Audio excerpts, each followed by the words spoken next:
Hello guys, ഇന്ന് വളരെ എളുപ്പത്തിൽ തയ്യാറാക്കാൻ പറ്റുന്ന ഒരു ഈവനിങ് സ്നാക്സാണ് ഉണ്ടാക്കാൻ പോകുന്നത്. അതിനായിട്ട് 2 നേന്ത്രപ്പഴം അവിച്ചത് എടുത്തിട്ടുണ്ട്. അതിൻ്റെ നാര് കളഞ്ഞ് ഇതുപോലെ നമ്മൾ നന്നായിട്ട് മിക്സ് ചെയ്തെടുക്കുന്നുണ്ട്. നമ്മുടെ പഴം നന്നായിട്ട് ഉടച്ചെടുക്കണം.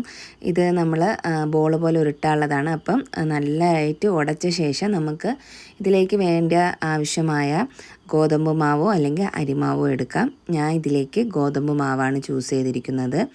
ആവശ്യത്തിനുള്ള ഗോതമ്പ് മാവ് ചൂസ് ചെയ്യാം. നമ്മുടെ ചപ്പാത്തിയൊക്കെ പരത്തും പോലെ ഇതിനെ ബോൾ രൂപത്തിലാക്കണം. ആ രീതിയിലാണ് നമ്മളിതിനെ കുഴച്ചെടുക്കേണ്ടത്.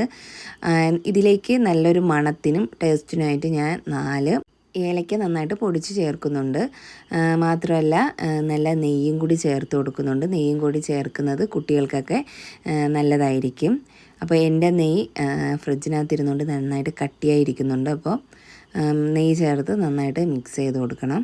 കുട്ടികൾക്ക് നല്ല ബെസ്റ്റാണ്. സ്കൂൾ കഴിഞ്ഞ് വരുന്ന സമയത്ത് ഇതുപോലെ ഈ ചൂടോടെ ഉണ്ടാക്കി കൊടുക്കുന്നത് കുട്ടികളുടെ ഹെൽത്തിന് നന്നായിരിക്കും. അതുമാത്രമല്ല സൺഡേ എല്ലാവരും വീട്ടിലുള്ള സമയത്ത് ഇതുണ്ടാക്കുന്നത് നന്നായിരിക്കും. നല്ലൊരു ഈവനിങ് സ്നാക്സാണ്.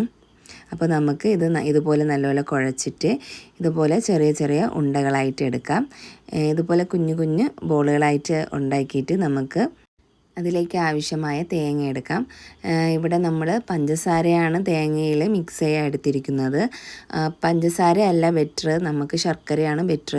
ശർക്കര ഇല്ലാത്തത് കൊണ്ടാണ് പഞ്ചസാര എടുത്തത്. അപ്പം നിങ്ങൾ ചെയ്യുമ്പോൾ ശർക്കര യൂസ് ചെയ്ത് ചെയ്യുക. അപ്പം ഇത് രണ്ടും നന്നായിട്ട് മിക്സ് ചെയ്ത ശേഷം നമ്മൾ ഉരുട്ടി വച്ചിരിക്കുന്ന ആ ബോൾ പോലെ ആ മാവിലേക്ക് നമ്മുടെ പഞ്ചസാരയും തേങ്ങയും കൂടെ മിക്സ് ചെയ്തത് ഇതിൻ്റെ അകത്തേക്ക് വച്ച് നന്നായിട്ട് ഉരുട്ടി അതിൻ്റെ പുറത്തോട്ടൊന്നും പോകാത്ത രീതിയിൽ നന്നായിട്ട് ഉരുട്ടി എടുക്കാം.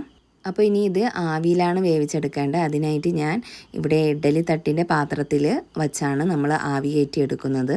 ഒരു 20 മിനിറ്റോളം ആവി കയറ്റി എടുക്കുമ്പോൾ നമ്മുടെ ടേസ്റ്റിയും ഹെൽത്തി ആയിട്ടുള്ള ഈവനിങ് സ്നാക്സ് തയ്യാറാവും.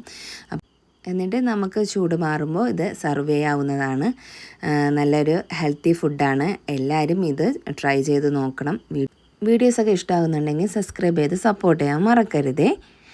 അപ്പോൾ അടുത്തൊരു വീഡിയോ ആയി കാണുന്നത് വരെ ബായ്.